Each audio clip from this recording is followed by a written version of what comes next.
రాజా చెప్పరా. అదే ఫ్రీగా ఉన్నావా? ఫ్రీ అంటే చెప్పు, పర్వాలేదు చెప్పు, ఇప్పుడే వచ్చాను నేను. నువ్వు ఇంటికి ఇప్పుడు వచ్చావా? ఉమ్, ఆడు నేను వెళ్ళిందట ఎవరు? అనిల్ గాడు. ఎక్కడికి? ఆమె స్కూల్ దగ్గరికి. స్కూల్ దగ్గరకా? ఎందుకు? ఎందుకు మరి? ఆ, స్కూల్ దగ్గరికి. హలో. ఆ, స్కూల్ దగ్గరకు పోయిండు. ఆ, స్కూల్ దగ్గరికి ఫోన్ చేసి వెళ్ళిందట, రమ్మన్నదట, వెళ్ళి మాట్లాడాడట.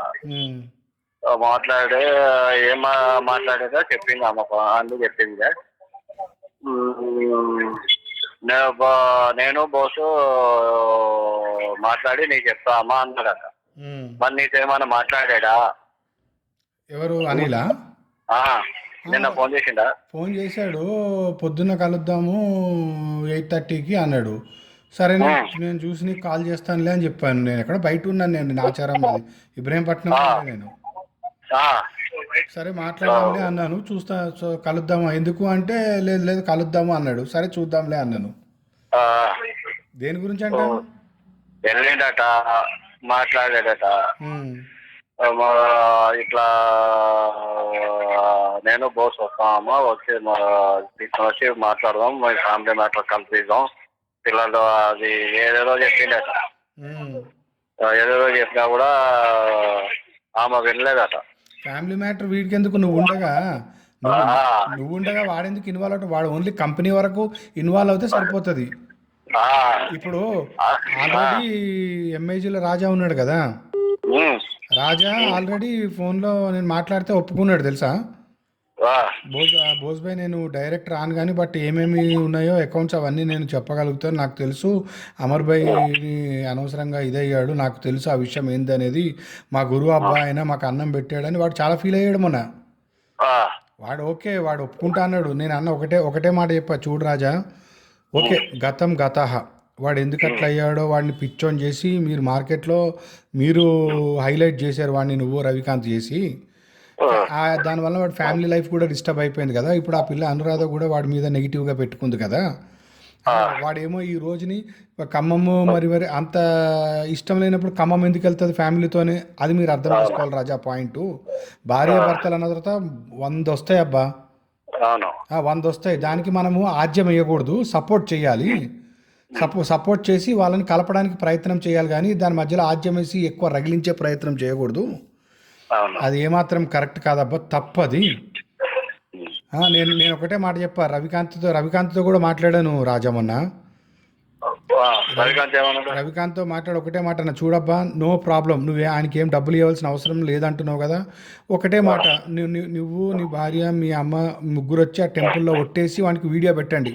నేను ఏమి ఇచ్చేది లేదు, ఆ గర్భగుడిలోకి వెళ్ళి మీరు ఒట్టేసి చెప్పండి.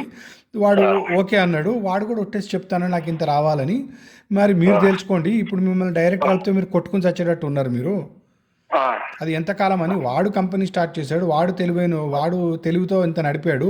వాడిని కార్నర్ చేసి మార్కెట్లో అందరికీ పిచ్చోడు అని మీరు చెప్పి తిప్పారు వాడిని. అది ఎంతవరకు కరెక్టు? వాడి ఫ్యామిలీ లైఫ్ ఎంత డిస్టర్బ్ అయింది, వాడి పిల్లలు రోడ్డు మీద ఎంత పడ్డారు.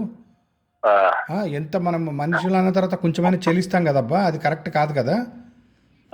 వాడు అమ్మరు ఫోన్ చేసి ఒకటే మాట నన్ను తిడుతున్నాడు, నువ్వు ఏం చేస్తున్నారా బోస్, నువ్వు నీ సొంత తమ్ముడికి అన్నగైతే ఇట్లా చేస్తావారా? నేను ఎప్పటి నుంచి 35 ఏళ్ళ 40 ఏళ్ళ నుంచి కలిసి తిరుగుతున్నాము. నువ్వు సప్పన్ దేవ్ దగ్గరికి నా పిల్లల్ని తీసుకుని వెళ్ళరా సరిపోతుంది, ఇచ్చాడా లేదు, లేకపోతే లేదు, ఓకే నాది నేను నమ్ముకొని నా పిల్లల పేరు మీద నా భార్య పేరు మీద ఫిక్స్డ్ వేసుకొని నేను సైలెంట్గా నా దందా నేను చేసుకుంటారా అని అడిగా. నేను అన్న సరేరా బాబు, నువ్వు తొందరపడి కంప్లైంట్ అట్లాంటి ఇవ్వకు, నేను మెల్లగా సాల్వ్ చేస్తాను, నువ్వు కంగారు పడకు అని నేను ఏదో వాడిని ఆపుతా ఉన్నా. వాడు వచ్చేసాడంట, ఖమ్మం వచ్చేసాడంట, ఇల్లందు నుంచి ఖమ్మంలో ఉన్నాడు. అమరు. నువ్వు ఫేస్బుక్ లో ఏం పెట్టదురా ఇలాగా అని చెప్పినావా? అంటే చెప్తే వాడు ఆగట్లేదు, ఎందుకంటే వానికి ఆగట్లేదు ఇక కోపం. ఇంకా వాడు నేను అన్న, నువ్వు అయిపోయింది ఏదో గతం గతహారా, ఫేస్బుక్ ఎక్కువ నువ్వు వాడకు, నా మాటేను, నువ్వు అర్థం చేసుకో. నేను కాంప్రమైజ్ చేస్తున్నా కదా రాజా, నేను ఎల్ఐజీ రాజా, నేను మెయిన్గా వెళ్ళి నీ ఫ్యామిలీకి ఎంత కావాలో అది ప్రొటెక్ట్ చేస్తాం రా. కంపెనీ విషయంలో అయితే నేను వస్తా, రాజా కూడా వస్తాం, కానీ ఈ కంపెనీలో లావాదేవీలు తెలిసినోడు అనిలు రాజా కాబట్టి వాళ్ళు రావాలి. ఎవడు? మన ఎంఐజీ రాజా. వాళ్ళు వస్తే కంపెనీ లావాదేవీలు కరెక్ట్గా బయటపడతాయి. నేను రవికాంత్తో నేను కూడా మాట్లాడుతున్నాను, కానీ వాడు నాకు క్లారిటీ ఇవ్వట్లేదు. వాడు నేను ఇచ్చేది ఏంది, నన్ను ఇన్ని మాటలు అన్నారు సరే అవన్నీ అనవసరం. ఇంకా అవి తవ్వుకుంటా ఉంటే ఇట్లా ముసలోళ్ళు అయిపోతాము, అది కరెక్ట్ కాదు, ఎక్కడ దిక్కుని చెక్ పడాలబ్బా అని నేను గట్టిగా చెప్పాను. అది రవికాంత్ ఏమన్నాడు, పిలిపిమన్నాడా? రవికాంత్ అంటాడు పిలిపి అంటే సరే పిలిపిస్తా, మరి నువ్వు ఒక లెటర్ ఇష్యూ చేయి, నా వలన కానీ మా వాళ్ళ వల్ల కానీ ఎవరి వల్ల కూడా హాని ఉండదని. నేను ఇమీడియట్ రప్పిస్తా, ఫేస్ టు ఫేస్ కూర్చోండి అని చెప్పా. నేను లెటర్ ఇయ్యను, వాడిని ఫేస్బుక్లో ముందు అన్ని డిలీట్ చేయమని. అరే నువ్వు డిలీట్ చేసిన తర్వాత వచ్చినాక నువ్వు లెటర్ ఇవ్వకపోతే అప్పుడు మేమేం కావాలి మరి? దేనికని ఇప్పుడు ఒక స్టెప్ ఎక్కుతున్నామంటే ఒక స్టెప్ దిగాలి. ఇప్పుడు నేను ఇద్దరు ఒకటే రేసులు ఉంటా అంటే అది ఎప్పటికి కాదు, మరి అది ఎప్పుడు తెగదు, అది చాలా దూరం వెళ్తుంది, మంచి పద్ధతి కూడా కాదు అని చెప్పా. సరే బోస్బాయ్ నేను చెప్తా అంటున్నాడు. ఒక్క నిమిషం అన్న,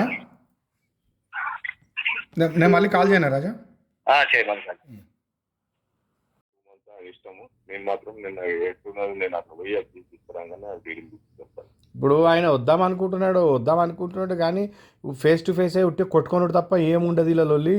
శాంతియుతంగా ఇప్పుడు వాళ్ళిద్దరు ఎట్లుంటుంది అనేది నేను మధ్యలో రాదలుచుకోలేదు, మాట్లాడాల్సుకోలేదు అన్న. ఎందుకంటే వాళ్ళిద్దరు ఎంత క్లోజో వాళ్ళు ఫస్ట్ నాకన్నా ముందు నుంచే వాళ్ళు క్లోజ్. అవును వాళ్ళిద్దరు ఒక వైఫ్ అండ్ హస్బెండ్ లెక్క అట్లా ఉంటుండే. మొత్తం మార్కెట్ లో అంతా కూడా ఏడైనా దోస్తాన్లైనా కానీ మార్కెట్ లో అయినా కానీ ఎక్కడైనా కానీ రవి అంటే అమర్ అంటే రవి. ఇక అంత డిఫరెన్స్ వచ్చేసినాక ఇక ఎవరు మాట్లాడడానికి ఉండదు. యాక్చువల్లీ అయితే జనరల్ గా చాలా డీప్ ఫ్రెండ్స్ వాళ్ళు, డీప్ రిలేషన్ ఉన్నారు, డీప్ బిజినెస్ పార్ట్నర్ ఉన్నారు. మీ అంత మంచి బిజినెస్ పార్ట్నర్లు ఇప్పుడు లేదు రవి అని చాలా మంది నమ్మకం చేస్తారు, వాళ్ళ ముందు కూడా చెప్తారు. కానీ ఏదో ఎవరు దిష్టి కలిగిందో ఏందో తెలియదు కానీ ఇంకా సరే అట్లా అయిపోయింది కానీ. సరే రాజు, అకౌంట్స్ ఏమైనా డీటెయిల్స్ పెట్టు, నేను మాట్లాడతలే.